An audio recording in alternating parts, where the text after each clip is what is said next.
Exam के point of view से भी, प्रैक्टिकल और थ्योरी कहने का मतलब है दोनों के लिए हो। तो मैकेनिकल इंजीनियरिंग के भी स्टूडेंट्स है ना? Yes sir. Yes sir. कल कल क्लास नहीं हो पाई थी, पता नहीं कैसे नेटवर्क। एक्चुअली में हमारा सिक्का का ब्रॉडबैंड है, वो कभी कभी इस एरिया में खुदाई उदाई होती है, वायर कट जाता है। अभी तो फिलहाल आ रहा है।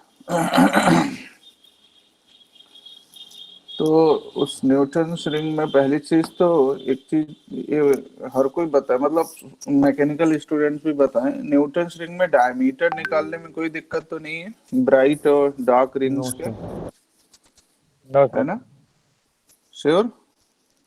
Yes okay, sir. Thank you, thank you. अब अगर डायमीटर आपने निकाल लिया है, तो ब्राइट रिंग्स का डायमीटर में आपने देखा, स्क्रीन शेयर करता हूँ।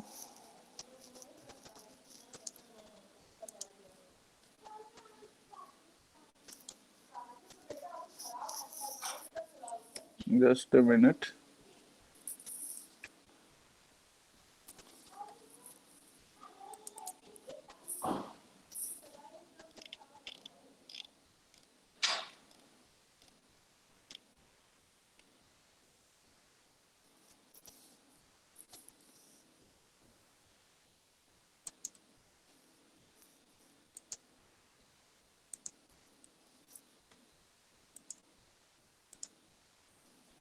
अपने जैसे ब्राइट ब्राइट रिंग्स के लिए डायमीटर निकाला होगा, तो आपने जो है ऑब्जर्व किया कि डायमीटर, ब्राइट रिंग का डायमीटर ऑड नेचुरल नंबर के स्क्वायर रूट के डायरेक्टली प्रोपोर्शनल है। ओके,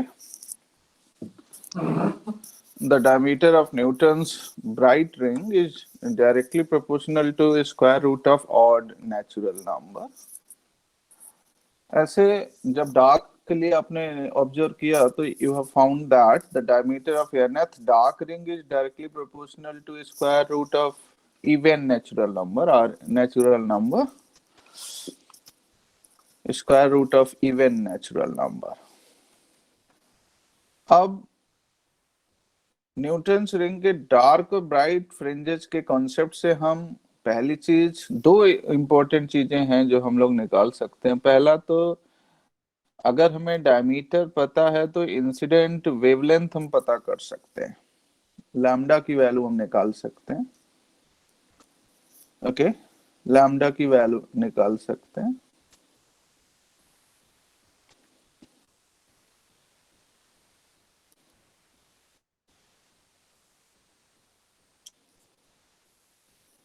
और दूसरा, रिफ्रैक्टिव इंडेक्स निकाल सकते हैं हम लोग। लैम्डा की वैल्यू निकालने के लिए मान लीजिए आपने ब्राइट रिंग का फॉर्मूला लिया, यहाँ पे dn स्क्वायर आपको मिला, आपको रेडियस पता है या डायमीटर पता है, कैपिटल आर की वैल्यू पता रहेगी, 100 से लेकर के 110 105 सेंटीमीटर के बीच में कोई वैल्यू हो सकती है। जिस रिंग का रेडियस पता रहेगा या जिस रिंग का डायमीटर पता रहेगा, उस रिंग का नंबर लिखेंगे। मान लीजिए आपके पास जो 10वीं रिंग्स का डायमीटर है, तो n की वैल्यू 10 हो गई, और 10th रिंग का डायमीटर अगर 0.908 सेंटीमीटर है, तो रेडियस की वैल्यू इसको हाफ हो गया, तो रेडियस आ गई। तो आर की वैल्यू रख देंगे, स्मॉल n की वैल्यू रख देंगे, और लैम्डा की वैल्यू पता चल जाएगी। ठीक है, यहाँ तक बात समझ में आ रही? आवाज सुन पा रहे? Yes sir. Yes sir. Yes sir. अभी ओके जैसे सर। अभी जैसे कोई एक एग्जांपल देता हूँ, फिर समझ में आता है। एक क्या बोलते हैं कि एक क्वेश्चन शेयर कर रहा हूँ।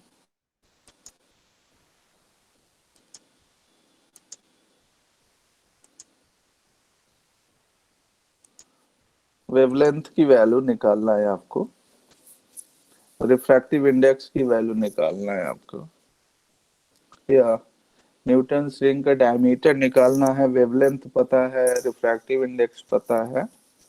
तो ये सब फार्मूले पे बेस्ड है। ऐसे आपको फार्मूला अगर पता रहेगा तो आप सब निकाल सकते हैं, कोई प्रॉब्लम नहीं है।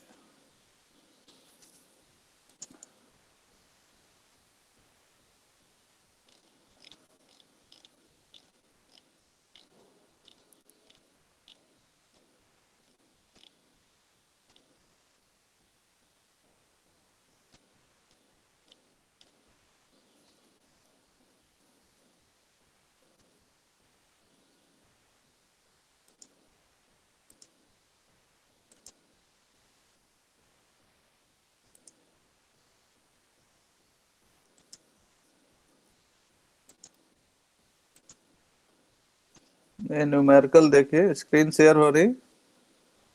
Yes, sir. Yes sir.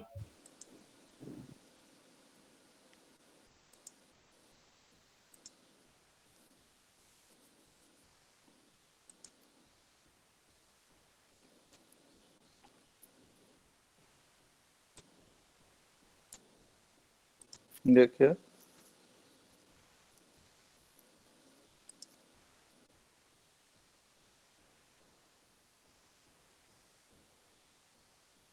इसमें जैसे डायमीटर आपको निकालना है, क्वेश्चन नंबर सेकंड में डायमीटर आपको निकालना है। फर्स्ट में, इन a Newton's ring experiment, the diameter of 12th dark ring changes from 1.40 centimeter to 1.27 centimeter when a liquid is introduced between the lens and the plate. Determine the refractive index of the liquid. है ना? इसमें आपको जो diameter का 12th rings का diameter है वो change हो रहा है, और उस डायमीटर से आपको रिफ्रैक्टिव इंडेक्स की वैल्यू निकालनी है। ठीक है, सीधे फार्मूला यूज हो जाएगा। अब जैसे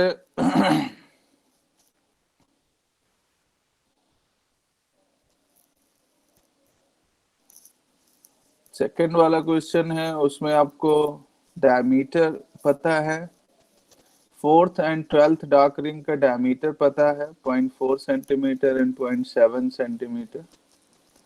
20th डार्क रिंग का डायमीटर निकालना है। ठीक है ना, ये भी फार्मूले पे है। ये सब क्वेश्चन है ना, इसको नोट कर लीजिए या तो इसकी फोटो ले लीजिए, इसे सॉल्व करिएगा। ठीक है, फार्मूले पे है सब। नहीं सॉल्व हो पाता है तो हम लोग ट्यूटोरियल्स में डिस्कस कर लेंगे, लेकिन बट एक बार आपको अपने आप ऑनेस्टली से देखना है। फिर अब नेक्स्ट न्यूमेरिकल्स हैं, जब टू, इसको अभी जो है आप लोगों को बताना, एक बार इसको रिवाइज कराना है।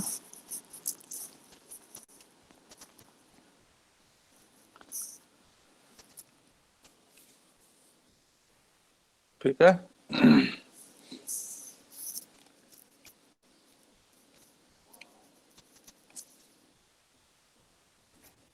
तो न्यूटन रिंग का एक केस जो है, जो रिफ्लेक्टेड लाइट का हो गया। डार्क और ब्राइट के लिए आपने एक्सप्रेशन निकाल लिए। सर हाँ, सर हम लोग को म्यू के रिलेशन में फार्मूला नहीं लिखवाया म्यू के रिलेशन में फार्मूला सर रिफ्रैक्टिव इंडेक्स का, जिसका नहीं, नहीं न्यूमेरिकल है। फार्मूला ही तो है सारे। बात नहीं समझ पा रहा हूँ मैं क्या कहना चाह रहा सर सिर्फ डायमीटर का जो है सर, वो सिर्फ वेवलेंथ के हूँ। टर्म अरे में लिखवाना सर। अरे आर से डिनोट किया गया है। मेरे भाई, रिफ्रैक्टिव इंडेक्स एयर के लिए 1 ले लिया गया है, 1 मत लीजिए, है ना, हमने 1 ले लिया ओके है, सर। इसीलिए वहां से म्यू गायब हो गया, अपॉन में म्यू आएगा ना भाई। Yes sir, yes sir. Mu जो है अपॉन में म्यू है। ठीक है ना, यस सर। चूंकि जो रिफ्रैक्टिव इंडेक्स का जहां से शुरुआत है उसको अगर आप देखिए,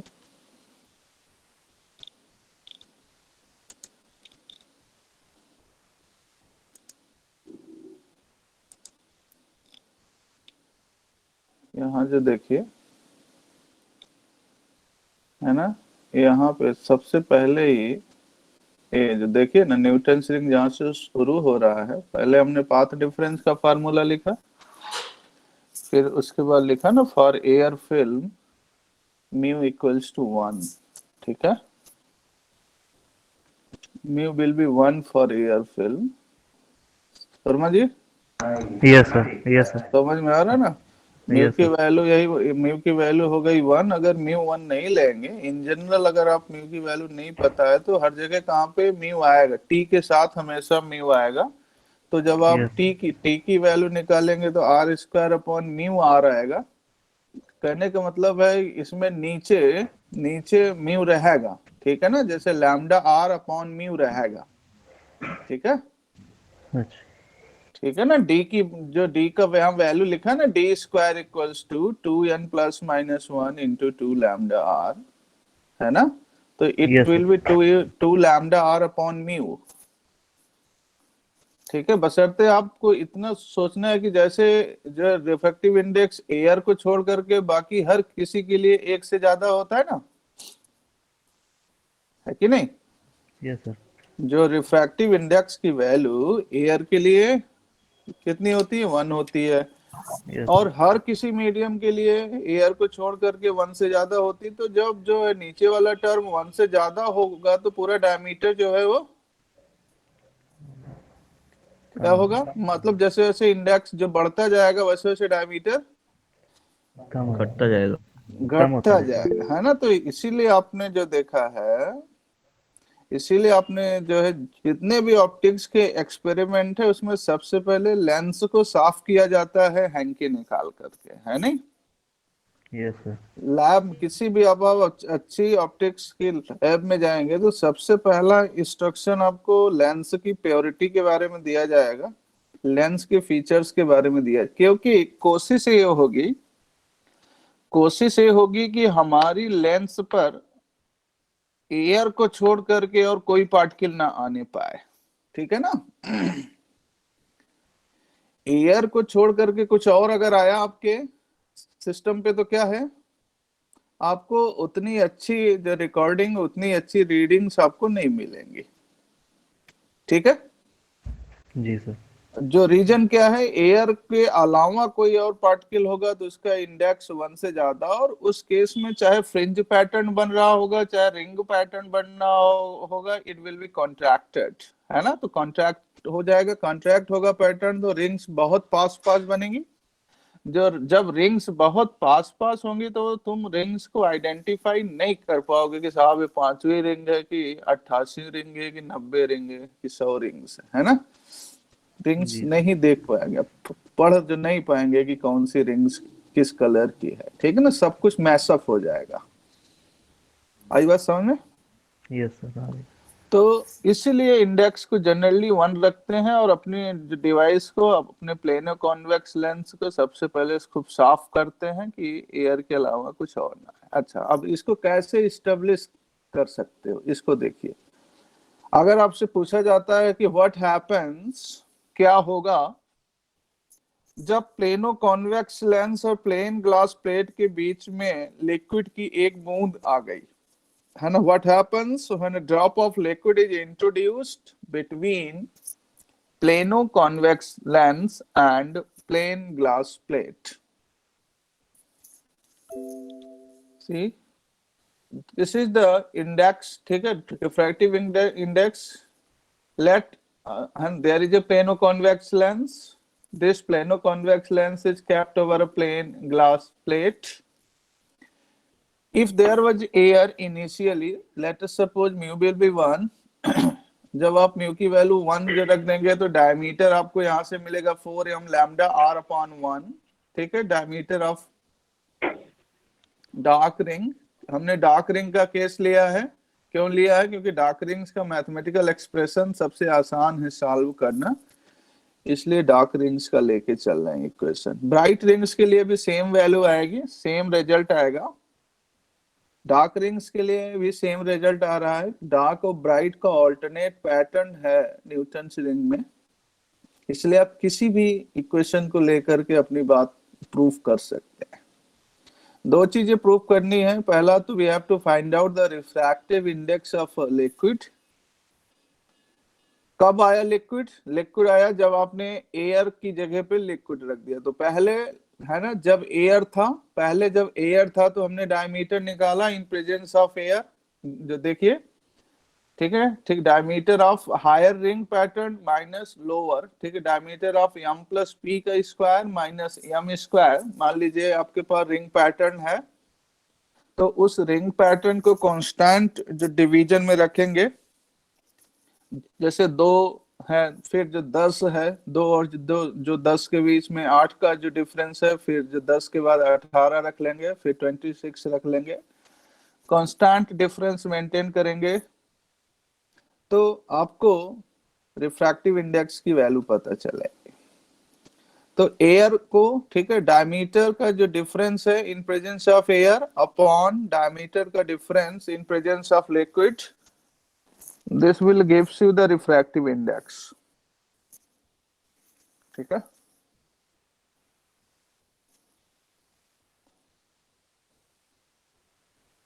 ओके,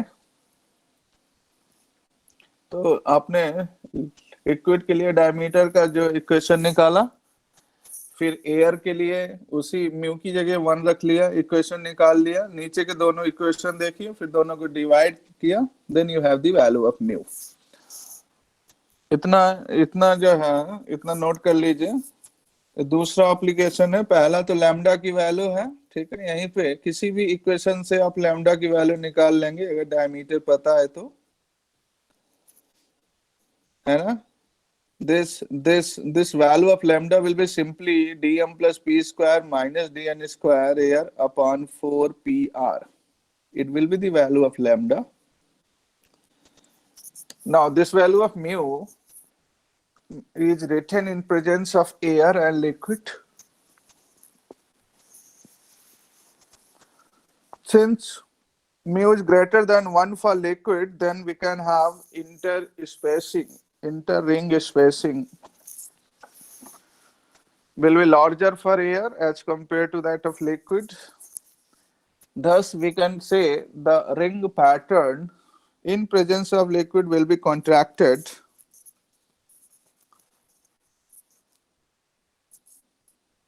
इसे नोट कर लीजिए।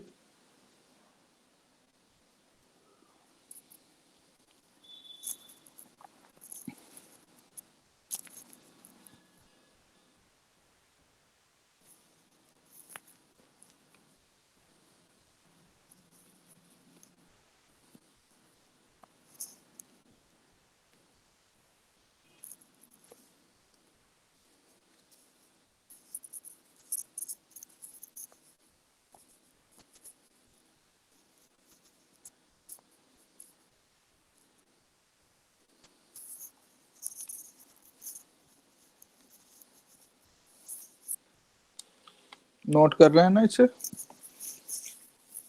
जी सर। जिन लोगों ने नोट कर लिया है उनको कोई दिक्कत हो तो पूछिए।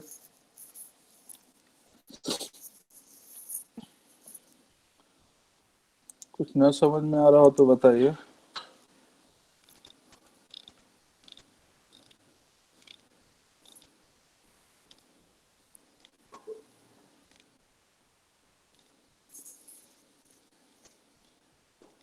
ये एम और पी क्या क्या है? ये रिंग्स के नंबर है मैडम। मान लीजिए आपने 8वीं रिंग लिया, फिर आपने 28वीं रिंग ले लिया, यस फिर आपने 48 रिंग्स ले लिया, है ना। तो रिंग्स के बीच का जो डिफरेंस है वो क्या हुआ? 20 हो गया ना, है ना। m plus p will be 28, है ना, and this m will be 8, है ना। और पी तो 20 या ओके, तो 28 माइनस 8, क्योंकि रिंग्स पैटर्न में ऐसे आपको 1000-2000 रिंग्स भी मिल सकती है ना। तो हम सारे रिंग्स को जो नहीं देखेंगे, कुछ इक्वेट करेंगे, कुछ कॉन्टिन्यूअस पैटर्न को देख करके अपना रिजल्ट्स बताएंगे, ठीक है। ये एक्सपेरिमेंट आपके कोर्स में है, लैब में, नेक्स्ट सेमेस्टर में लैब है आपकी। Okay sir.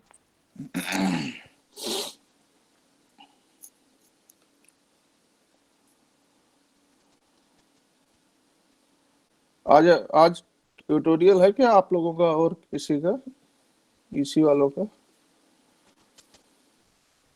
आज आएंगे क्या? आज आप लोग आएंगे क्या? No sir. अच्छा, श्रद्धानंद जी जी सर। किस किस दिन आते हैं आप? हैं? बोलो भाई, सर बोल रहे हैं। किस किस दिन आते हैं?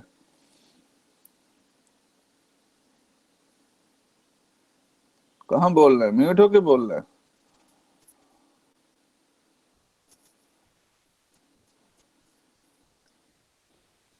हाँ?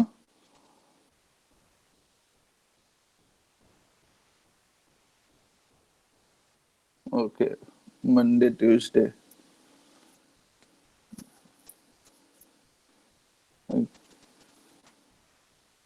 किसी दिन मुझसे भी मिलने आ जाओ यार, एक दिन और एक्स्ट्रा।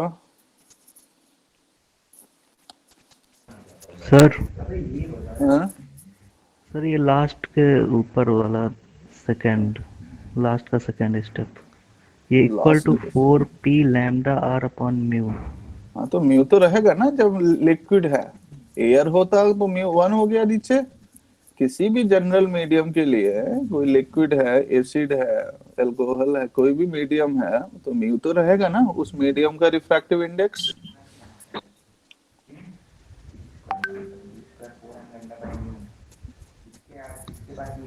ठीक है ना? समझ में आ नहीं रहा? ये तो ऊपर वाले इक्वेशन से आया ना भाई। देखो 2 mu t cos r equals to m lambda और n लैम्डा।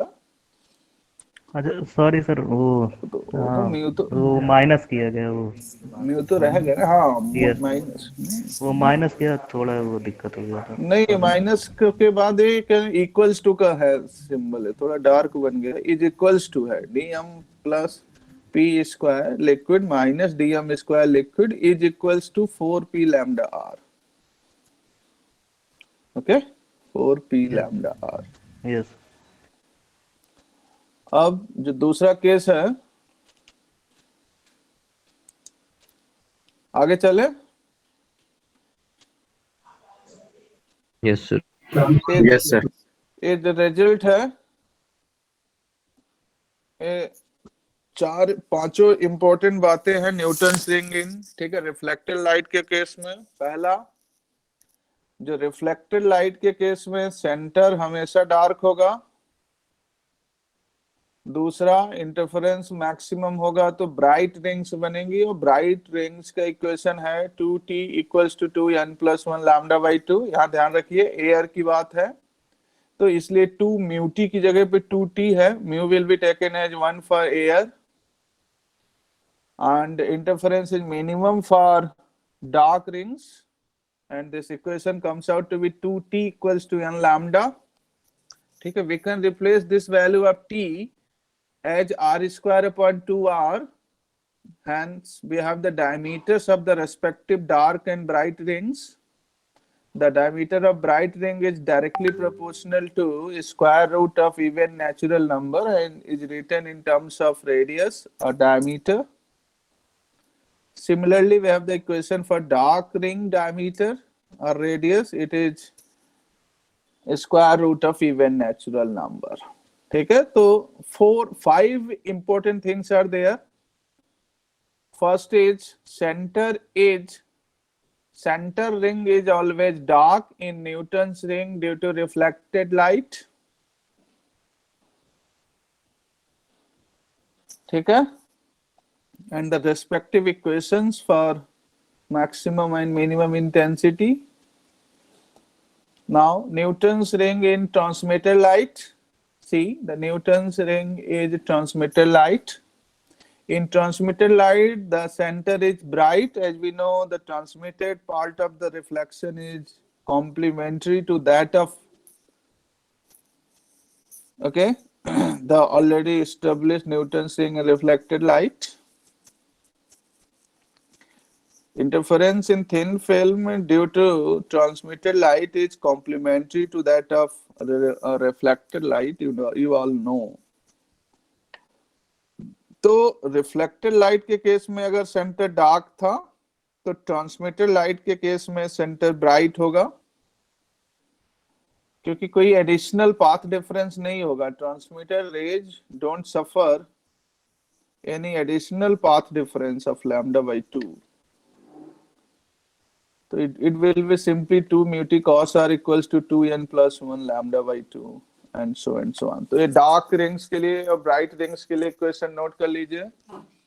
ट्रांसमिटेड लाइट का केस है, प्लीज नोट डाउन.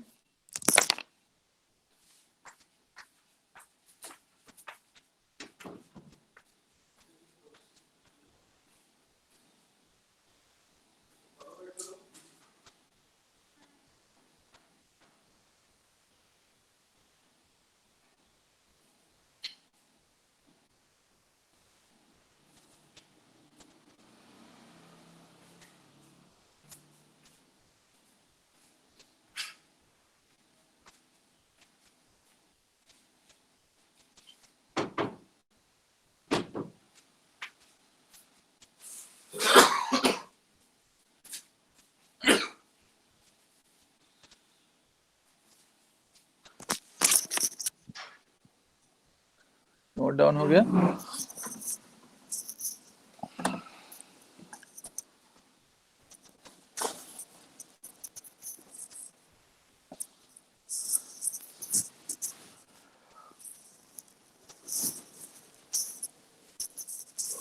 मैकेनिकल में जो दिक्कत तो नहीं आ रही, मैकेनिकल इंजीनियरिंग के स्टूडेंट्स इसे समझ लिए थे. Yes sir. Paritosh, yes sir. ये समझ में आ गया था ना पूरा है? यस सर, आ गया था. इस पे कुछ रिंग्स के लिए न्यूमेरिकल्स कुछ सॉल्व किए थे? हाँ, आपने दिए थे नहीं. सर, वही जो आप पहले दिए थे. अबे वो तो 2 ही 3 था और नहीं लगा अपने आप. ऐसा है सर, लगाएंगे, आज लगाएंगे. आज लगाओगे? क्यों मजाक करते हो सुबह सुबह. चलिए नेक्स्ट है Newton's ring formed by 2 curved surfaces. बहुत ही इजी टॉपिक है लेकिन बहुत इंपॉर्टेंट है न्यूमेरिकल्स पॉइंट ऑफ व्यू से, क्योंकि मल्टीपल चॉइस क्वेश्चन है तो न्यूमेरिकल्स आपको जबरदस्त मिलेंगे. ठीक है ना? न्यूमेरिकल्स के लिए आपको मेंटली प्रिपेयर रहना पड़ेगा. इंटरफेरेंस में Newton's ring formed by 2 curved surfaces. अभी तक जो केस था, अभी तक अश्वनी निगम. Yes sir. निगम साहब, अभी तक किस केस की बात हो रही थी न्यूटन्स रिंग में? Sir transmitted light. अबे उसके पहले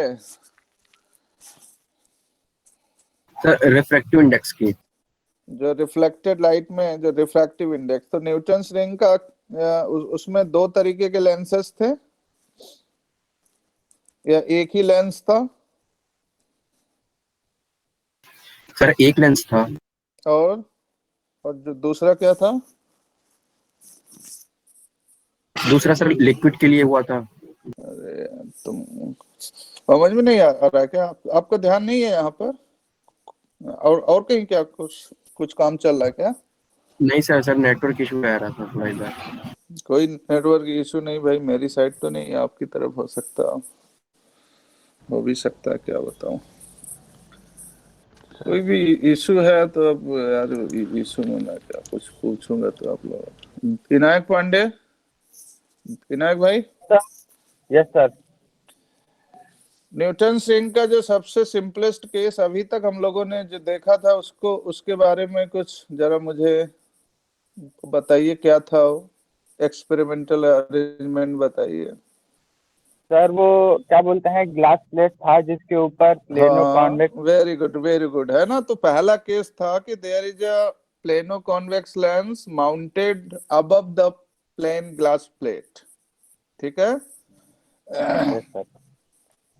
एक विनायक पांडे नाम का एक जो दोस्त था मेरा, है ना, वो पोस्ट डॉक्टरल फेलोशिप में, he is the full professor in जो वर्जीनिया स्टेट यूनिवर्सिटी। तो विनायक नाम के बंदे जो है उनका फिजिक्स बहुत स्ट्रांग होता है, पता नहीं क्यों। अभी पांडे जी का है कि नहीं है तो नहीं बता पाऊंगा, क्योंकि इनसे ज्यादा इंटरेक्शन तो नहीं हुआ।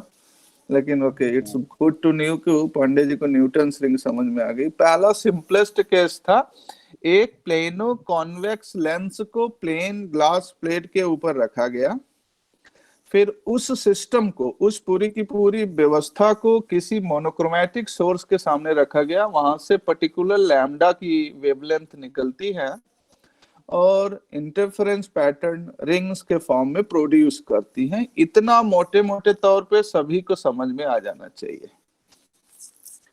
आई होप इतना समझ में आ रहा है। अब हाँ सर। सेकंड केस है समृद्धि, सेकंड केस है कि जब एक प्लेनो कॉन्वेक्स लेंस को दूसरे प्लेनो कॉनकेव लेंस के ऊपर रखा गया है, ठीक है। उस केस में आपको रिंग्स का पैटर्न पता करना है और ब्राइट और डार्क रिंग्स की कंडीशंस पता करनी। फिर नेक्स्ट केस है जब एक प्लेनो कॉन्वेक्स लेंस को दूसरे प्लेनो कॉन्वेक्स लेंस के साथ बैक टू बैक रखा गया। आप दोनों डायग्राम देखिए, डायग्राम जो दिख रहे हैं, आई होप डायग्राम जो दिख रहा होगा। Yes sir. यस सर, दिख रहा है। एक प्लेनो कॉन्वेक्स लेंस है, ब्लू और रेड का कॉम्बिनेशन है, रेड वाला प्लेनो कॉनकेव लेंस है। तो केस फर्स्ट है, when a plano convex lens is kept over a plain glass plate। Diagram चाहे तो दोनों एक साथ ड्रॉ कर लीजिए या अभी मत ड्रॉ करिए, मैं केस 1 का जो डिटेल बता रहा हूं तब ड्रॉ करिए। अब इसे लिखिए केस 1 लिखिए, इसे नोट कर लीजिए। इसमें तो शॉर्ट में लिखा है, मैं पूरा बोल रहा हूं। केस 1 ऐसे लिखिए, when a plano convex lens, when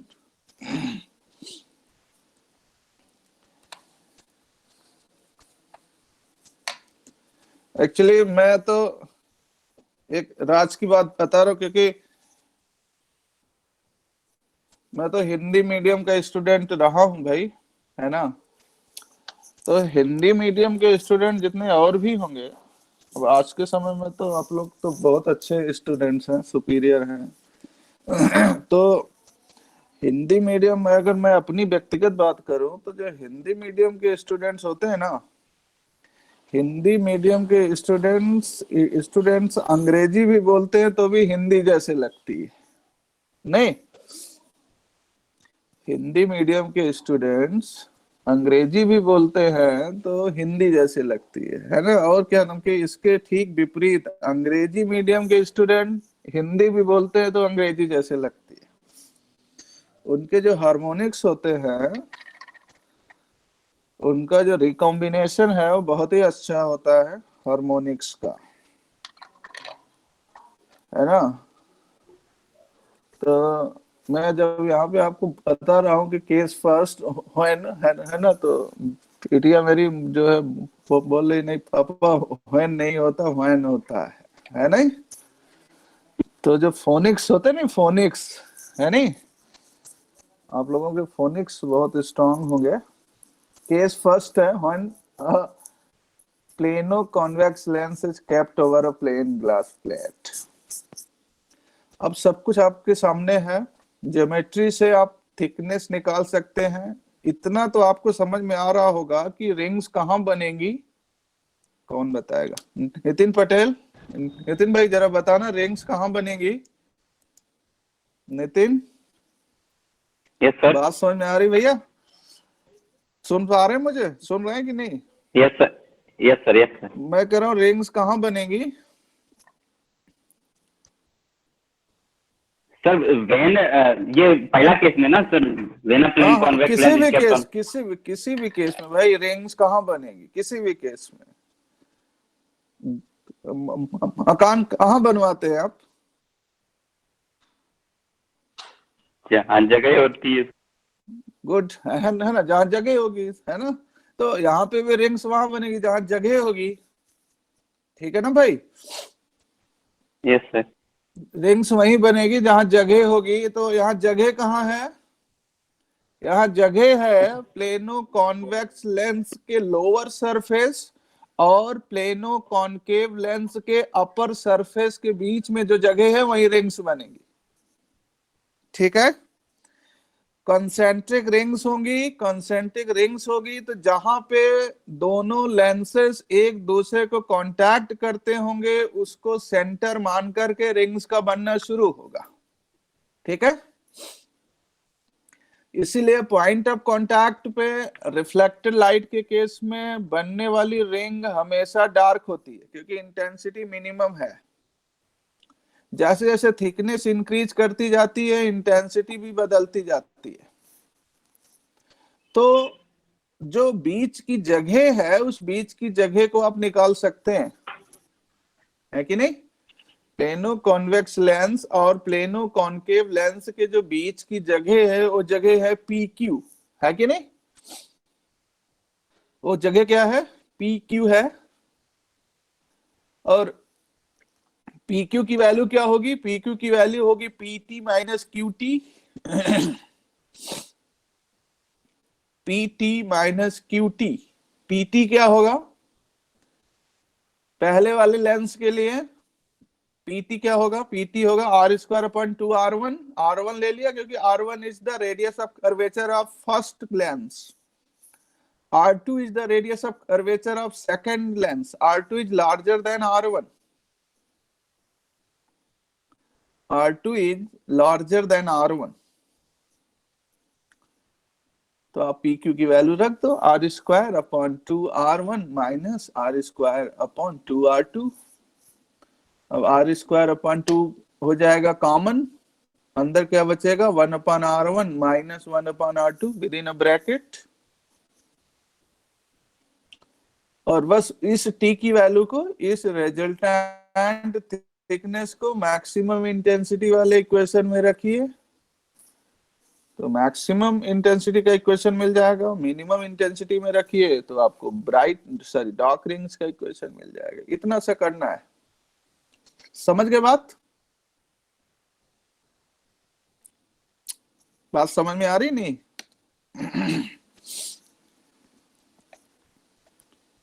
mechanical वालों की बात आ रही है? समझ में आ रही कि नहीं आ रही? Yes sir. कितना करना है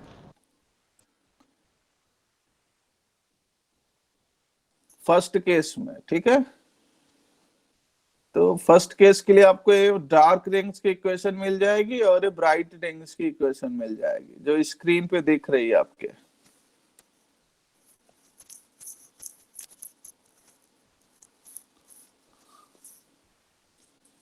ऐसे सेकेंड केस के लिए भी आपको जब एक प्लेनो कॉन्वेक्स लेंस को दूसरे प्लेनो कॉनकेव लेंस के ऊपर रखेंगे तो जो है जगह बढ़ जाएगी।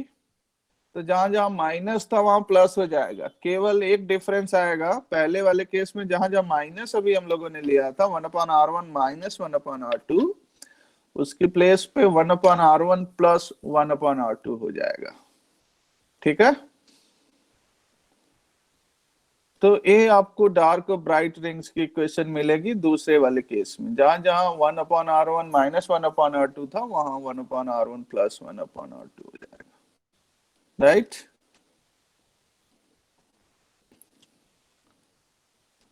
अब उसकी बेसिस पे दो न्यूमेरिकल्स हैं। क्या नाम? इसकी फोटो ले लीजिए, स्क्रीनशॉट ले लीजिए इसका, ये दोनों न्यूमेरिकल्स का। सारे लोग ले लीजिए, दोनों इंपॉर्टेंट न्यूमेरिकल्स हैं। आंसर्स भी लिखे गए हैं, नीचे आंसर्स हैं। इसको क्या नाम के स्क्रीनशॉट ले लीजिए।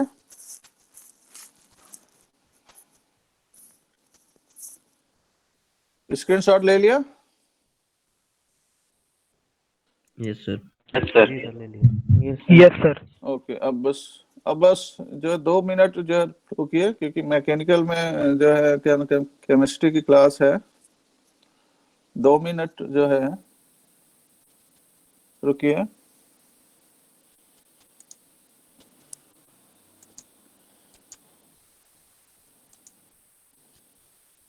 एक इम्पोर्टेंट न्यूमेरिकल था।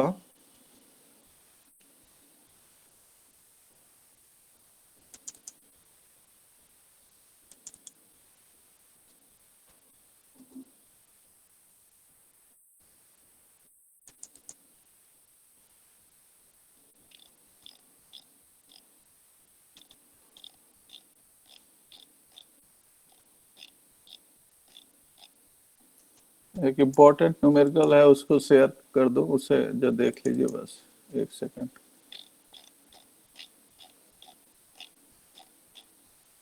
इसे नोट करिए।